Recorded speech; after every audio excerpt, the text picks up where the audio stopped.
So, who saw any action on campus yesterday? So I was trying to think up some chants for that, and I got one, but it didn't really catch on. Let's see if you can guess why. We all live in a capitalist regime. We didn't like the colour, so we tried to go green, and the green washed out, and left us in the red. And the red attracted loan sharks, and now we're all trapped in an endless cycle of austerity cuts and watching the bank bonuses rise. Thank you.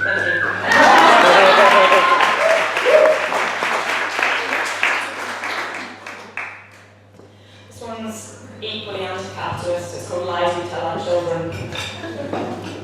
Pay is proportional to productivity, and regulations collapse the economy.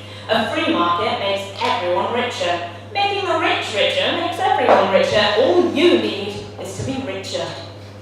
Your human value is your salary, and your priority is your career. So what are you going to be when you grow up?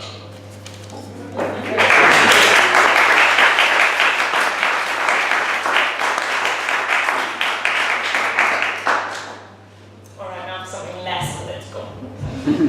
You'll be grateful. This one's about my son. It's called Jack. Small, fat hands with fingers that don't quite know where they're going. They have no calluses yet, but constantly they explore themselves, his nose, the finger thumbing of an incy-wincy spider that hasn't learned to climb. He throws his arms up in a smile, and then down came the rain, squashing a joyful ball of air by his knees. The hive hums, typing press releases around oak tables invaded, under siege, cameras to capture police and scarves tied over noses, and the red and black banner hung like stars and stripes on the moon. Can I have a cuddle, Jack? Give Mummy a kiss. His soft face pauses, blank, then shakes. No. And he swipes the building block tower and grins.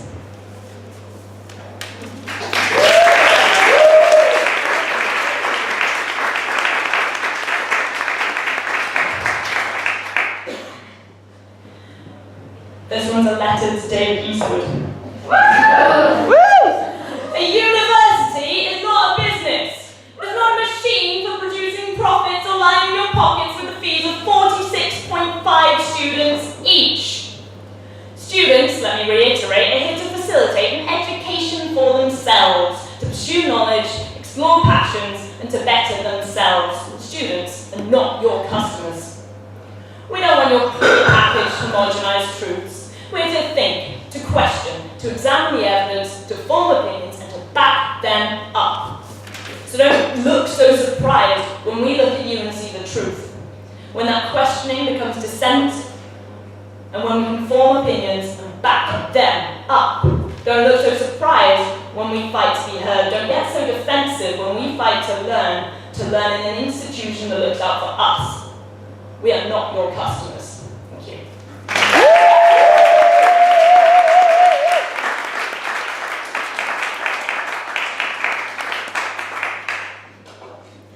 And this one's called Play On. If music be the food of love, play on. Play in the kitchen in the mid-morning sun. Play in the bar after close. Play on in the streets. Play in the second line. Play on. Play on in the second act. Play the people. Play the game. I'll play my words in some back room in town. And you play in the city. And we will play through the in-between spaces and the cracks in the walls. Play loudly. Play badly. Play on.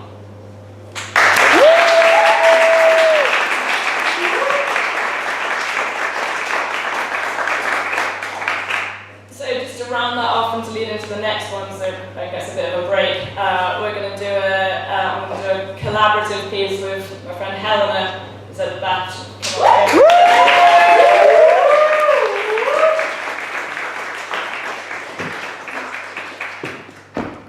This poem was inspired by Ben Jackson, who is here tonight, and you'll probably see him later.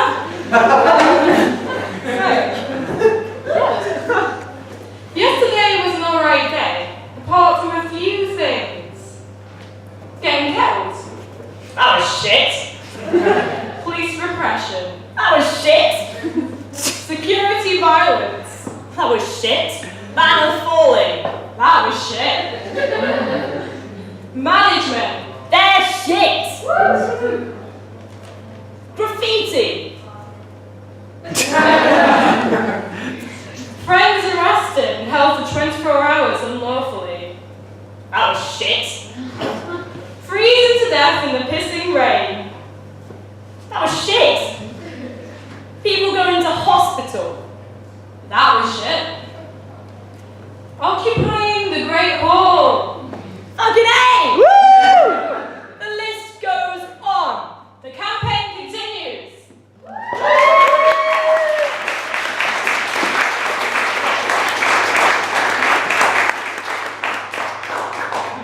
And just to continue that theme for a little bit longer, I'm going to read you another poem that I wrote today.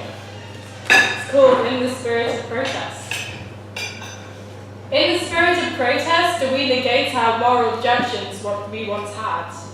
In the spirit of protest, I can scream louder than I have ever dared to. In the spirit of protest, everyone around me is united.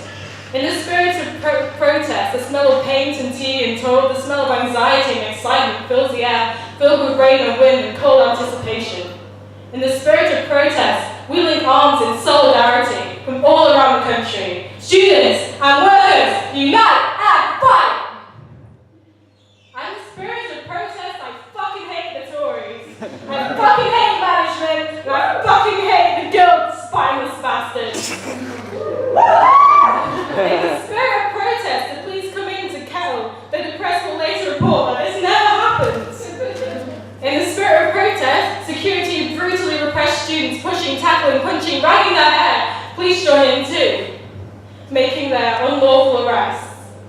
In the spirit of protest, why am I at my most liberated when I am free to confront the police in this crowd of righteous chanting? I am home. In the spirit of protest, you arrest my friends, but there are more of us than there are of you. We spring up and fight anew. In the spirit of protest, I see our system is broken, and I resolve to fight back with every breath left to me.